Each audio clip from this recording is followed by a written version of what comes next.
E o PT, hein? E o Lula? Gosh, it's beautiful here. Você com certeza já ouviu falar do Mensalão, o escândalo de corrupção que quase colocou um fim na era Lula, ainda em 2005, no primeiro mandato do ex-presidente. O que você talvez não saiba é que o Mensalão foi mais um capítulo na história de confrontos entre dois caras que, já naquela época, se odiavam há mais de 10 anos. José Dirceu e Roberto Jefferson. Tenho medo de Vossa Excelência, porque Vossa Excelência provoca em mim os instintos mais primitivos. É uma história de traição e vingança que quase derrubou um governo. Isso na época em que a gente ainda achava essa história de derrubar governo uma coisa séria. Não, derrubar governo é banal, acontece todo dia. Você pode ver os dois nesse vídeo, durante um debate promovido pelo programa 25ª Hora. O encontro aconteceu em 1992. De barba, o José Dirceu, um dos fundadores do PT.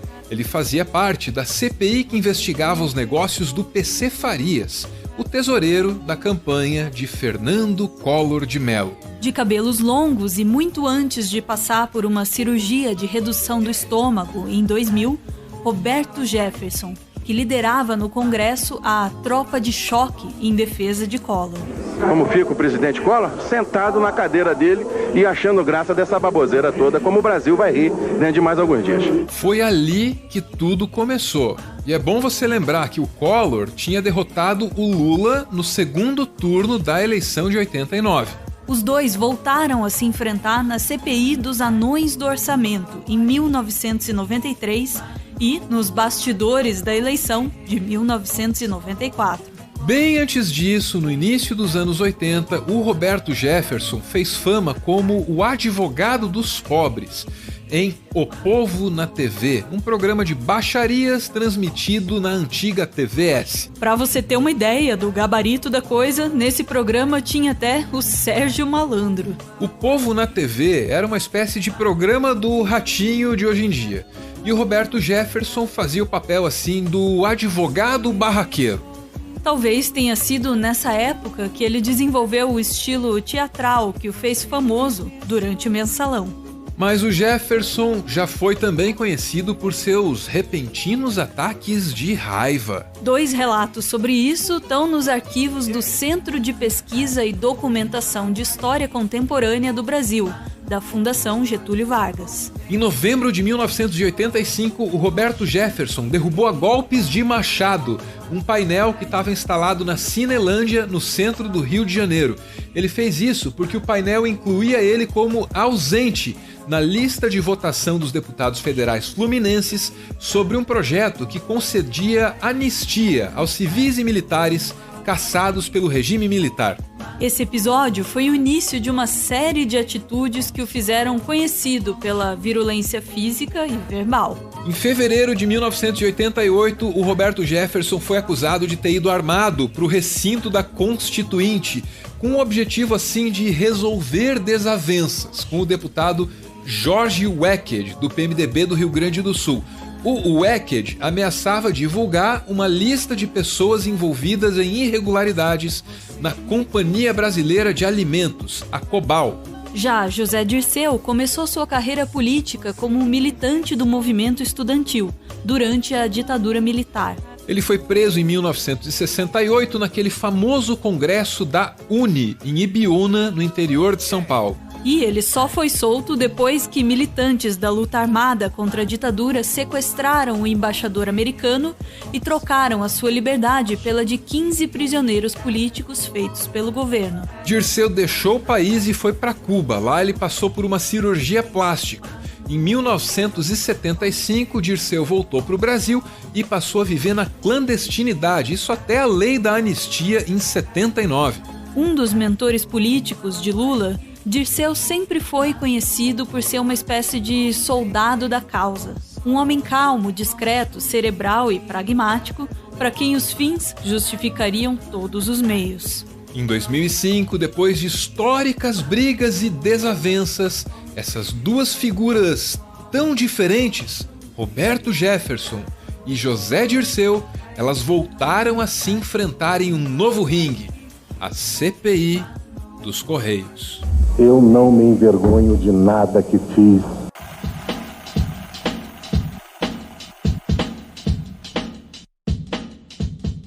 A história do Mensalão começa com esse cara aí, Maurício Marinho.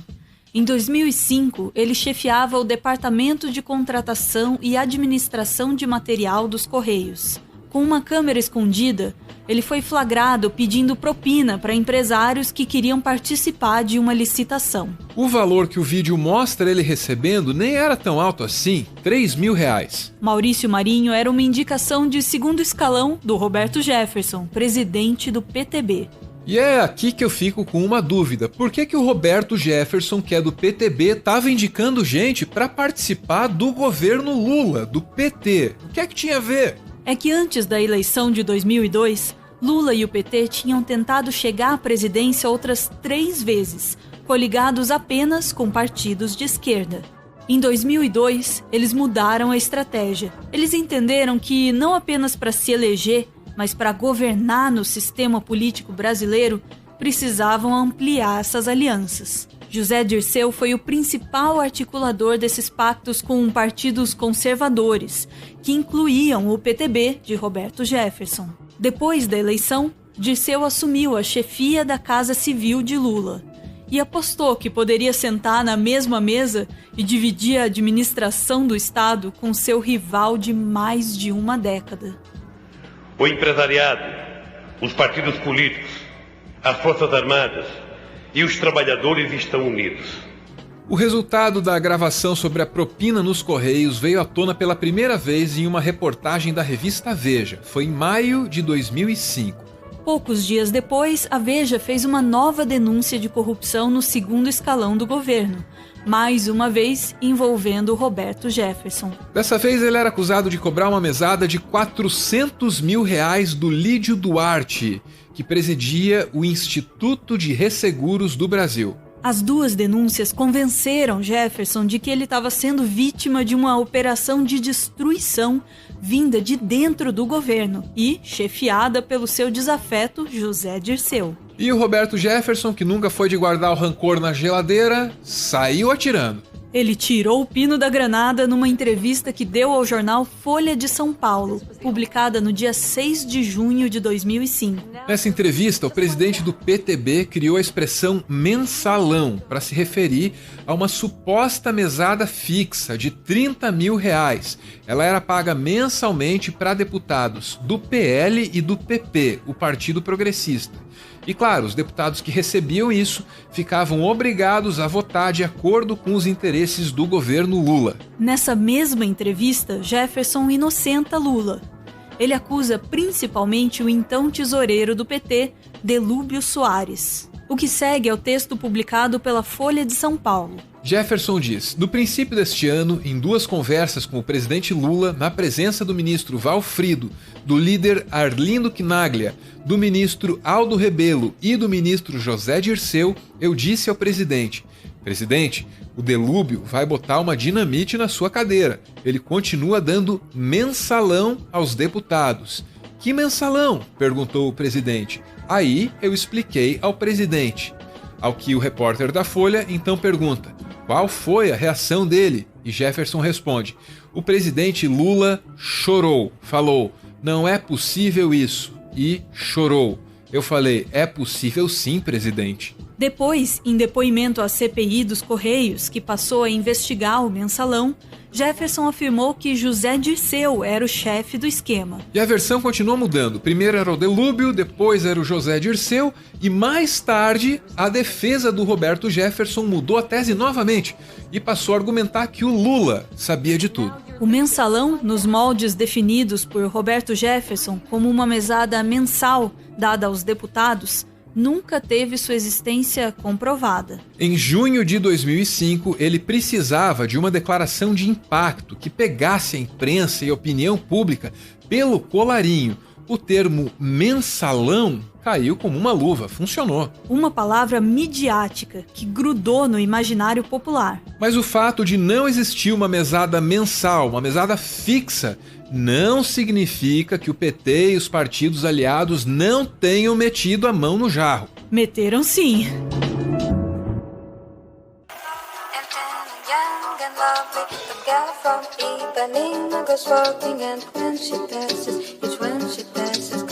O principal operador do mensalão foi o publicitário Marcos Valério, que a essas alturas já devia ter alguma experiência nessas coisas aí, você vai entender. Em 2003 e 2004, duas agências de Marcos Valério mantinham contratos superfaturados com o governo. Foi esse dinheiro que, de 2003 a 2004, foi distribuído para parlamentares de partidos como o PT, PTB, PMDB, PP e PL, que hoje é o PR. E para disfarçar essas remessas, ou para lavar o dinheiro, o Marcos Valério pegava empréstimos falsos em bancos públicos e privados. A operação toda era bem mais complexa, claro, e o dinheiro também tinha outras fontes, mas simplificando era isso aí mesmo. Essa grana foi usada por políticos e por partidos para financiar campanhas eleitorais. Possível, provavelmente, para outras coisas também.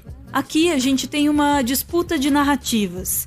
Quem não gosta do PT diz que o mensalão foi uma descarada forma de comprar apoio dentro do Congresso. E quem gosta do PT diz que o mensalão foi só caixa 2, dinheiro não contabilizado de campanha usado para quitar um acordo feito entre os partidos em 2002, quando o PT estava alargando as suas alianças para além daquela esquerda em que ele reinava soberano. Os próprios juízes do Supremo Tribunal Federal, quando finalmente julgaram o mensalão em 2012, se dividiram sobre isso. O mensalão não foi uma invenção do PT. Hoje a gente já sabe que um esquema muito parecido existia em Minas Gerais, desde 1998, no governo de Eduardo Azeredo, do PSDB. E adivinha quem era o operador financeiro desse negócio, hein?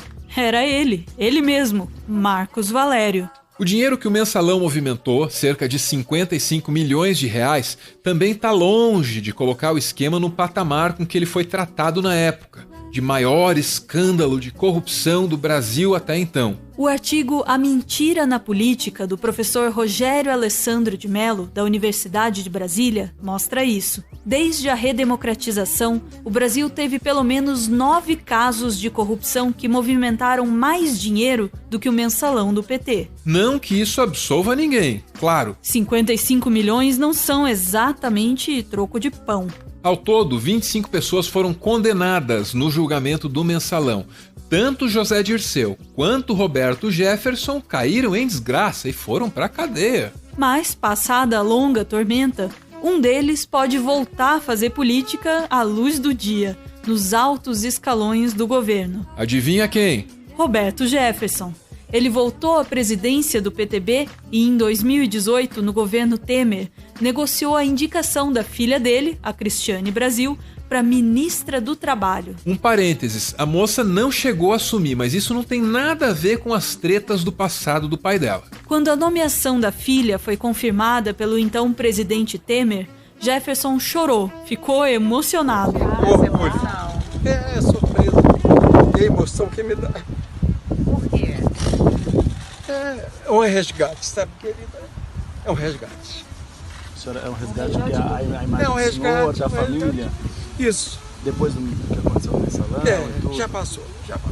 Tudo passa. Até segunda ordem, a história continuará sendo contada pelos vencedores. E não importa que métodos eles usem para vencer.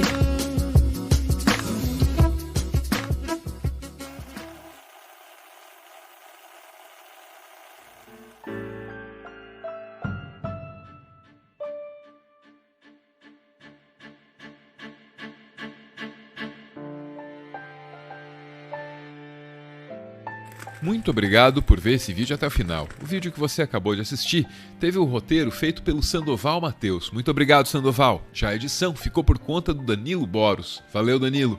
Muito obrigado a todos que mantêm o Meteoro no ar. Nosso canal é mantido graças a uma campanha de financiamento coletivo. Quem participa aparece aqui no finalzinho para receber o nosso agradecimento.